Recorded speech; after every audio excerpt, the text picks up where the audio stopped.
अल्लाहु अकबर कबीरा, अल्लाहु अकबर कबीरा। गर्चे के मुझे खुद दावत है हज कैंप में दुआ करने की, लेकिन दावत को सामने रखकर ये आजिज़ अपनी ज़ुबान को बंद नहीं कर सकता। साफ साफ कहने का मिजाज रखता है। हज कैंप नहीं रहा, अब हज कैंप बेहयाई का अड्डा बन चुका है, पानी पूरी का पार्क बन चुका है, चीख और फाल का मैदान बन चुका है। फोटोग्राफी और तस्वीर कशी का एक अड्डा, जिसे क्या कहते हैं इंग्लिश में, ये आपको समझने के लिए क्या स्टूडियो बन चुका है।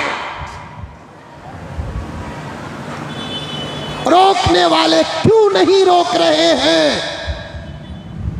ये बात समझ में नहीं आ रही है। जिनकी जुबान चलती है, जिनका रोकना चलता है,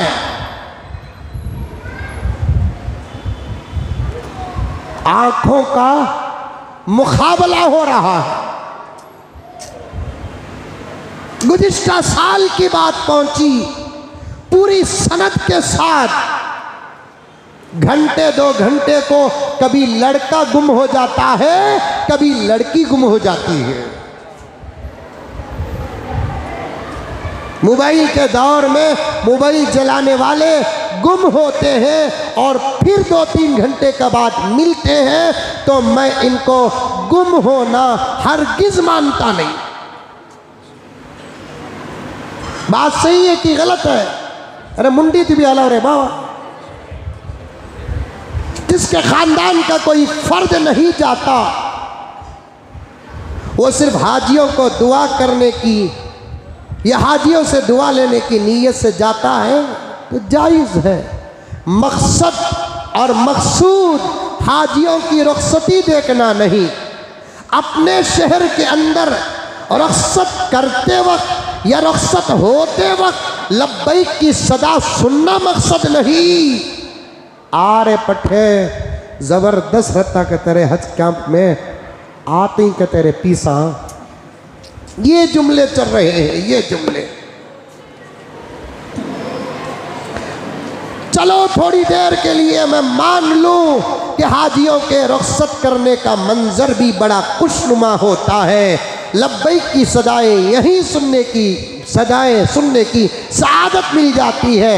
हाजियों के रुखसती के उस खूबसूरत रूह परवर मंजर को देखकर जिनको अब तक हज करने का इरादा नहीं हुआ, उनको हज करने का शौक़ पैदा हो जाता है। मुझे साफ कहना पड़ता है, हाजियाँ तो जाते थे, लेकिन बेंगलोर में जब सबसे पहले खुद्दूस साहब ईदगाह में हज कैंप का इंतज़ाम हुआ और हमारे हज़रत अमीर शरीयत मुफ्ती अशरफ अली साहब रहमतुल्लाह अलैह के दुआओं से इंतज़ामात का आगाज़ हुआ, और वहाँ का जो मंज़र लोगों को देखने में मिला, सिर्फ मंज़र देखकर उस वक्त से लेकर जाने वालों की तादाद में जो इजाफ़ा हुआ उसे बयान नहीं कर सकते।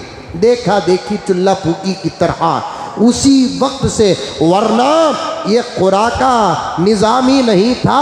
हज कमेटी के लोग भी बार बार अखबारात में देते थे, मस्जिदों को लेटर आता था जल्द से जल्द टिकट बुक करवा लें, इतने सीट्स बाकी हैं, बल्कि खोटा बाकी रहता था, लेकिन मुसाफिर चले जाते थे। कल जाने का इरादा हो, आज कोशिश करते कामयाब होते थे, लेकिन उस वक्त से जब शौक़ पैदा हुआ तो फिर इतने हाजियों की नीयतें जमा हो गई, फैसला करना मुश्किल हुआ, तो फिर खुरा डालने तक की नौबत आ गई। अच्छा है, चलो भाई देखने जाएंगे, इस नीयत से अगर जाते हैं तो अच्छी बात है, दुआ में शरीक हो जाए, इस नीयत से जाते हैं एक अच्छी बात है। लेकिन इस नीयत से जाने से ज़्यादा गलत नीयतों से जाने वाले माहौल को मैंने खुद अपने निगाहों से देखा है। अल्लाह अकबर। बात औरतों तक चले जाए, मेरी माँओं से कहना चाहता हूँ, मेरी बहनों से कहना चाहता हूँ, हाजियों को रुखसत करने के लिए जा रही है तू, बुर्का पहन कर चले जा। बेबुर्का जाने की तुझे क्या ज़रूरत है? चेहरे को बेहिजाब करने की तुझे क्या ज़रूरत है? रास्ते में खड़ के खाने की तुझे क्या ज़रूरत है? पीने की क्या ज़रूरत है? आने जाने की क्या ज़रूरत है? ये सब हंगामे जो हो रहे हैं, इसको रोकेगा कौन? रोकेगा कौन? रोकेगा कौन? खुद हज क्याम की रूह ये हमसे सवाल करती है। हज क्याम की रूह ये हमसे सवाल करती है। निगाहों की हिफाजत दीदार का मज़ा है, निगाहों की हिफाजत ज़ियारत का मज़ा है। यहीं से अगर निगाह बर्बाद हो जाए, खाने काबा को देखने का मज़ा क्या मिलेगा? वो भी इस मर्तबा तो सीधे सीधे मदीने मुनव्वरा की हाज़िरी हो रही है। सुभान अल्लाह। इस मर्तबा तो सीधे सीधे मदीने मुनव्वरा की हाज़िरी नसीब हो रही है। पाक नबी को और पाक नबी के रोज़े को, पाक नबी के शहर को, पाक नबी के गुम्बद को देखने के लिए निगाहों का पाक होना ज़रूरी है कि नहीं है? मेरा नबी कितना पाक, मेरे नबी का शहर कितना पाक, मेरे नबी के शहर की गलियां कितनी पाक। गुम्बद को देखने में गुनहगार को, गुनहगार से गुनहगार को भी मेरे रब की कसम बावजूद गुनाहों में लथपथ होकर आज भी गुम्बद क़ज़रा को देखने का मज़ा ही कुछ और है। एक मर्तबा तो इस आजिज़ ने गुम्बद क़ज़रा को देखते देखते ये कह रहा था अपने आप में, अल्लाह अल्लाह अल्लाह। गुम्बद को देखने का मज़ा जब ये है तो गुम्बद वाले को देखने के मज़े का आलम क्या होगा?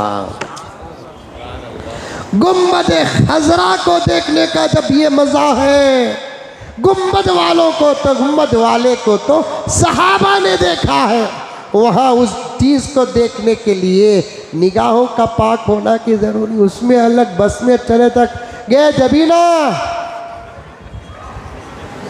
गे जरीना, चल रहा नहीं चल रहा है, क्या कर रहे हैं? इबादतों की रूह को बर्बाद कर रहे हैं। बाज बेवकूफ़ और अहमक, अमल के कोता, अकल के कोता, जिनको दीन के दाल से तक ताल्लुक़ नहीं है, उन तक अगर कहा जाता है तो कहते इतना कंट्रोल करने नहीं होता हजरत। जाहिल, तुझे आता क्या? देखा देखी दूसरों के चमचे पकड़कर सीटा हासिल करने वाले लोगों को दीन के रास्ते सुधारने की ताकत नहीं रहती। मैंने जब एक मर्तबा एक साहब को कहा कि नहीं, ये जो हो रहा है गलत हो रहा है, गलत हो रहा है, इस पर पाबंदी लगाई जाए। मैंने कहा आप क्या समझते हैं? मैं सिर्फ ये बातें यहाँ बैठकर कहता हूँ जहाँ मुझे कहने का मौका मिल जाता है। मैं किसी की परवाह नहीं करता, खुद की परवाह नहीं करता।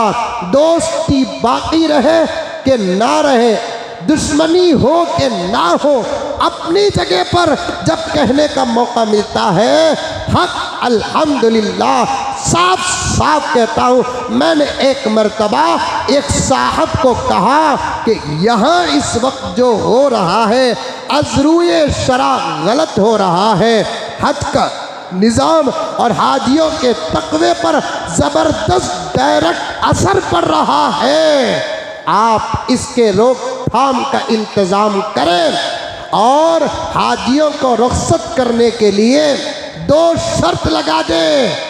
औरतें रुख़सत करने के लिए हरगिज़ ना आए, मर्द आए तो सिर्फ 2 या 4 आए, उन्हीं को हज क्याम के अंदर नहीं बल्कि हज-क्याम से 1 किलोमीटर अंदर तक आने की इजाज़त होगी। क्या ये कानून नहीं बना सकते? अरे बना सकते, नहीं बना सकते? हाँ, सीएम के घर को जाने के लिए कवानीन बनाते हैं तो सक्सेस होते हैं, पीएम के दायरे तक जाने के लिए कवानीन बनाते हैं, सक्सेस होते हैं। एयरपोर्ट के अंदर जाने के लिए कई कवानीन हैं और उस पर अमल भी होता है। अमल तोड़ने को, कानून तोड़ने वाले को रुख्सत कर दिया जाता है। सिक्योरिटी गार्ड जगह ब जगह और चेकिंग सिस्टम जगह ब जगह खड़ा कर दिया जाता है, क्योंकि हालात को और इहाते को और माहौल को दहशत गर्दों से, बेकार के लोगों से पाक रखने के लिए। और हमारा ये हाल का ताल्लुक, इस माहौल का ताल्लुक दुनिया से नहीं है, आखिरत से है। इस हाल और माहौल का ताल्लुक हमारे दूसरे मुल्कों से नहीं है, मक्के मुकर्रमा मदीने मुनव्वरा से है। कवानीन बनाओ, 1 साल ज़रा तकलीफ उठाना पड़ेगा, उसके बाद जहन में आ ही जाएगी बात, नई औरतों को अलाउ नहीं करते, तुम्हें चल जाओ, होगा किस्सा कदम। असल में मुझे साफ कहने दीजिए, मौत व हयात का मालिक अल्लाह है। हम दूसरों पर डालते हैं, हमारी आंखें भी चोर बन चुकी हैं। हम खुद चाहते हैं कि हमारे करिश्मे भी गैर औरतें देखें।